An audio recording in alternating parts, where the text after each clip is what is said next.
Good evening. Welcome again to our daily class from Rebbe Nachman. We are holding in 64 of the first section. We've been learning about a lot of powerful ideas when we talk about atheism and people who say they don't believe in God and what that really means and how they mean it when they say it and how we answer people when we get into discussions with them about such things. And the Rebbe has helped us out by teaching us two places that the idea of denial of God can come from. One is from the excess things of life, and one is from the halal hapanui, the empty space, the vacuum which God made within himself before he created creation. The stage in which there was nothing but the absence of his light, so to speak. But we know that in Kabbalah, we teach that there is no such place as the empty space, but there is. So let's begin to dance with that paradox, because it really, we accept the definition that God can create a place where he isn't. And then we accept the contradiction that he can still be there hidden. And Beina Milui, Beina Sivuv, and then we know that there is this idea of God filling the world, and the idea of God surrounding the world. And there is a thin line between the two. And that's where we exist, in that empty space between his filling the world from within and his surrounding the world without. And if this was not the case, if he did not fill and surround, but allow that thin line, then everything would return to being one in a revealed way, and then we would lose free choice. However, through this empty space, as the place where he constricted himself, and inside he created all the creation. It doesn't say all earth and all, it doesn't say the solar system. It doesn't say the Milky Way. All creation is in that empty space. Because the minute you touch the infinite, you become part of the infinite. And so you cannot exist in that space. We need the separation from God to exist at all. ונמצא שהחלל הפנוי מקיף את כל העולם, והשם יתברך שהוא סובב כל מיני, God, who surrounds all the worlds and fills all the worlds. He surrounds this empty space. Okay, שייך לומר, ממלא כל מין. Therefore we say that he fills it too, even though we don't see it, and he hides very well. He's the master.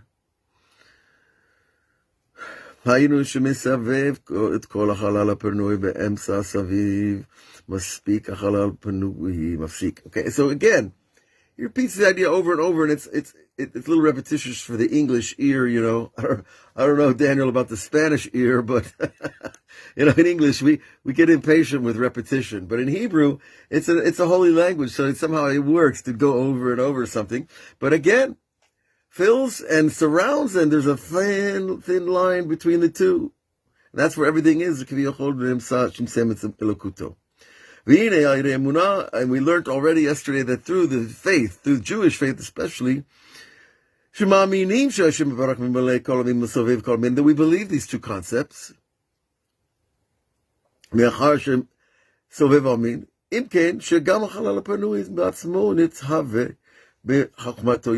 we see even the empty space, of course, was created by his wisdom.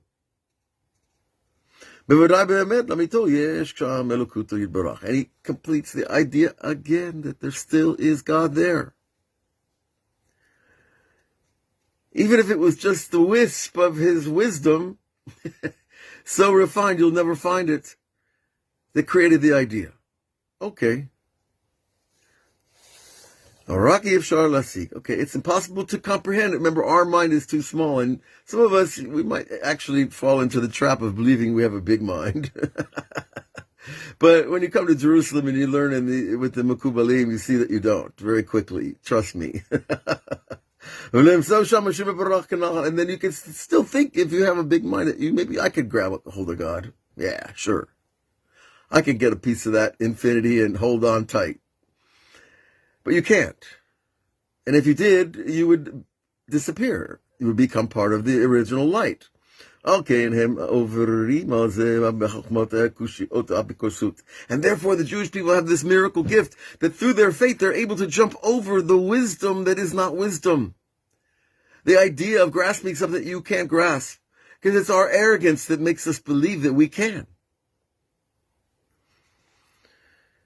And the denial, the atheism that derives from there.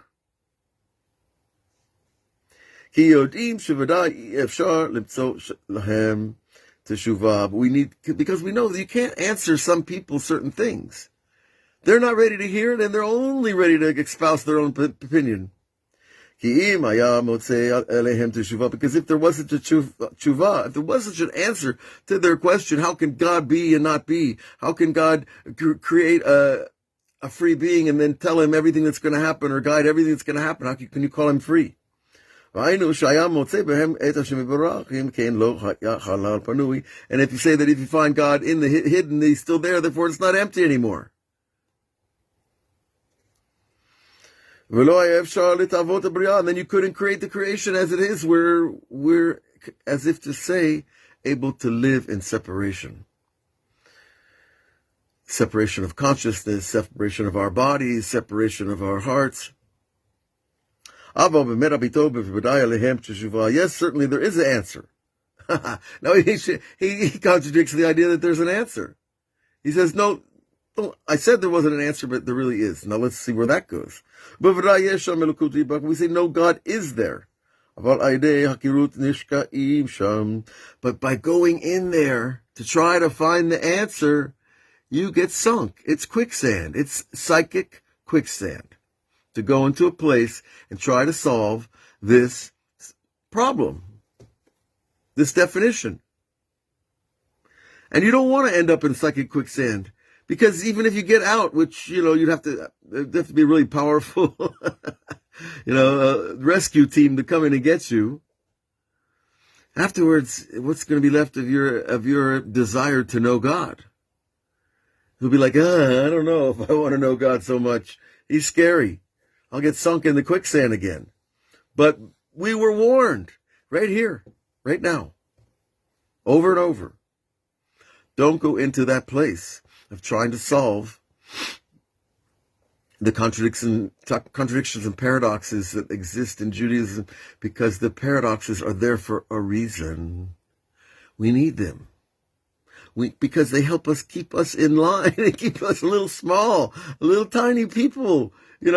Instead of these big, giant-minded Jewish philosophers and thinkers and rabbis and Kabbalists that know everything.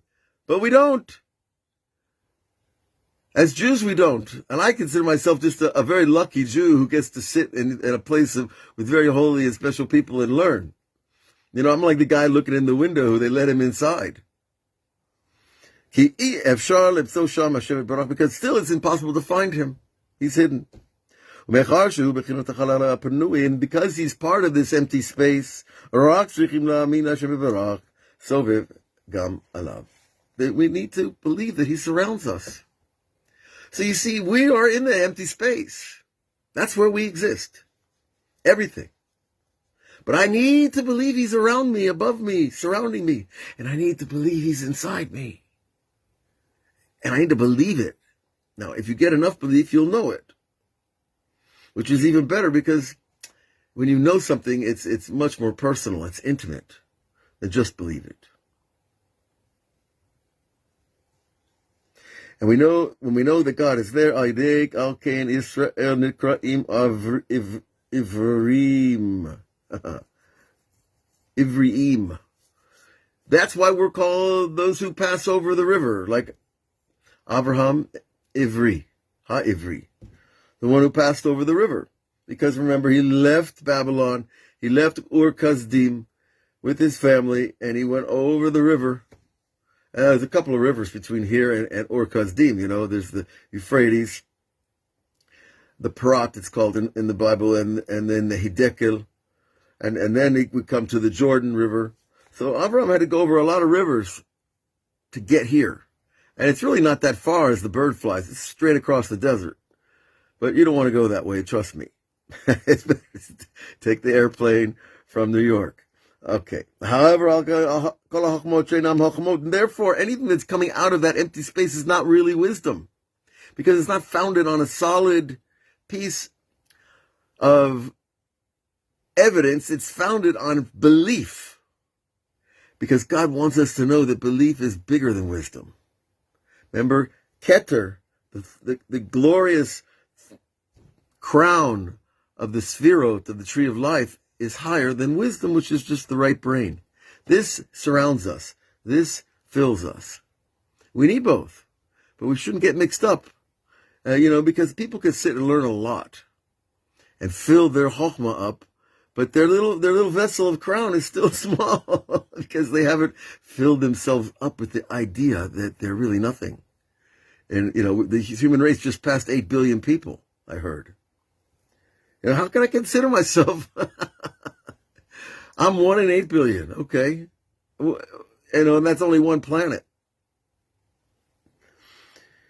And therefore, this second type of atheism, apikorsut hashenit, that comes from there, therefore God is called the God of the Ivrim. And we were called Ivrim long before we ever got the name Jew from Yehuda. And this is the Lashon, as it says in Yehoshua, Ever Hanahar, past the river. You Jews are past the river, You know that phrase, down the river. Well, this is past the river. Lashon Sadadim, which is also the idea of being on the side, which is the idea that we're on the side. We look at God as like, He surrounds us, and we're just like lucky to be there. And we're there because He put Himself on the side in order to create this space, this thin line in which we live between the infinite and the eternal, between the timeless and the time and the bound. And he constricted His light to the sides. That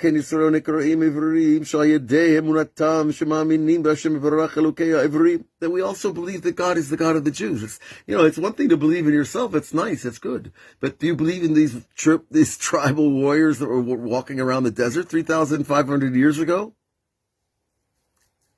That's a big belief.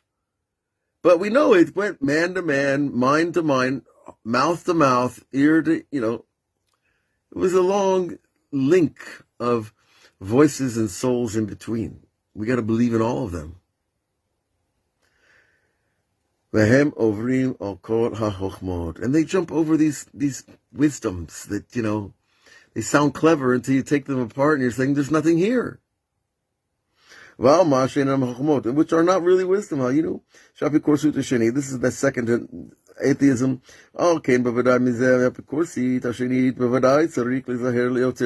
Therefore, we need to be very careful when it comes to this type of thinking. As profound as it might sound and as high-minded as your philosophy teacher in graduate school seemed to be, until he touches this, the wisdom of the Kabbalah, he's not there. And to run away from there and escape. And don't even look at their words. Because they have an agenda. And the agenda is that you believe what they tell you. And they're not going to tell you that God is the true God of the Jewish people and Moses and Abraham and all the others. And you get stuck there in that quicksand. Ki alav Ne'emar says, Kol ba'er lo yeshuvun. Anyone who comes to that level of questioning is not going to come back. So, it's a kind of a sobering thing. It's not pleasant. But when you see it in action, when you see people that engage in this type of thinking, it's sad. Because you see wonderful, pure, innocent minds that want to explore creation. They want to really know the truth, and they want to get to the metaphysical understanding behind our religion and our teaching. But at a certain point, they get their button of challenge gets touched. Oh, you mean there's a place I can't go? Who says? No, Rabbi Nachman says. Well, okay, I believe in him, but still, I'm clever, I'm slippery, I can get through the cracks. And they don't. When you see them afterwards, you see they're wounded, psychically wounded, unable to do the work and go on the journey anymore. And what's the journey? The journey is into God's will in the mitzvot, into the everyday practice of Judaism. That's where the journey finds its rooted, grounded, safe place.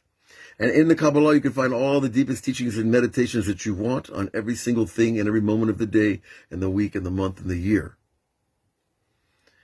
But when we go into the philosophy of what was before God and what will be with the human race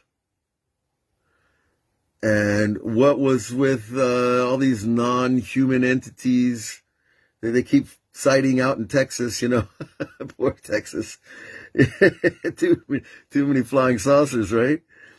Now, Achda, we should know, Im yesh tzaddik gadol, if there is a great righteous person, a truly holy man, shehu b'chinat Moshe, who's at the level of Moshe, or the aspect of Moshe. I shouldn't say the level. There's a difference between saying the level of Moshe and the aspect of Moshe, which is the point in the pyramid, right? The point where all the divine life force comes in through the human system of the mind.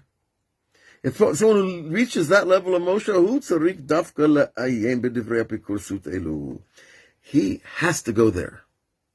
He has to investigate those types of apikorsut. Now, he's not there because he wants to or he likes it. It's not a intellectual high. Rather, and even though it's impossible to get to the clarity, a solid ground answer, he has to go there. Al kol zeh, al yedei, v'sham'in sham, and nevertheless, by his going deeply into it, and investigating it, who ma'alei misham kama neshamot shenaflu. By going there, he's not there worried trying to solve the equation of that can't be solved. He's going there to try to get the people out who are there. He's trying to help the people that fell into the quicksand, to get back to the simple faith. And if the rabbi says, don't go into the quicksand, you don't go, you go around. And it's so much more pleasant to believe than to try to use my brain. See, but Emunah is difficult. Emunah, faith, is difficult because I have to have humility. I have to say, Avraham's mind stops here, and I'm going to have to go further than I can go myself. I'm going to have to believe in something greater than myself. And that's hard for people. We were given this amazing soul, and it comes with it a great big package of ego. And the instructions say, if you want to make your soul get bigger, make your ego get smaller. And if you want your ego to get bigger, your soul's going to get smaller. It's like one's big, one's small. One's big. They're feeding off each other. But we make the ego small, and then your emunah gets big. And then you can see, I don't need to worry about those kind of questions. I don't need to ask what was before God because he's infinite. It's a dumb question. He's eternal. And I don't have to ask how there could be free choice and predestination. Because I live the fact that I'm here. That the fact that I'm here is a miracle. It's obviously a predestination that I'm here, or I wouldn't have to be here. And yet, the idea that I have free choice is not washed away. It's narrowed. It gets finer and finer, like that thin line. The thin line of predestination is that I get to see my free choice is not so much of what happens, it's how I react to it. If I allow my emotions, my fears to take over, I guess that was my choice. Or I didn't have the merit. In Breslov, they say we didn't have the merit to believe further, to push out the envelope of faith. And so I was afraid. And this is where people get stuck, is that point of fear that it stands right at the doorway of faith. And it has to be there. the fear. Otherwise, we're not going past our limit. I'm trying to do it inside my brain. Whereas the fear is of the unknown. What will be? What will really be when I give up, what I think is the truth, and let Hashem show me something else, something greater. So, Baruch Hashem, it's Thursday night here in Eretz Israel. The world is getting ready for Parshat Chayesara. The city of Hebron is filled up with people. Thousands and thousands, maybe tens and tens of thousands, are coming for the weekend there to celebrate the great Shira Imenu, the tzedekit of all the generations who went through this journey with Abraham, with Avraham Avinu, and she, we know that, she had greater Ruach HaKodesh than Abraham, because she had it every day when she needed it, and people would come to her for advice also. People would talk to her, and she was the one who created this concept of the Jewish woman, which is something we can talk about a long, long time, and be proud, and be thankful, and grateful, and honor our parents, honor our mothers and fathers, and then we connect to the whole chain, all the way back to the beginning.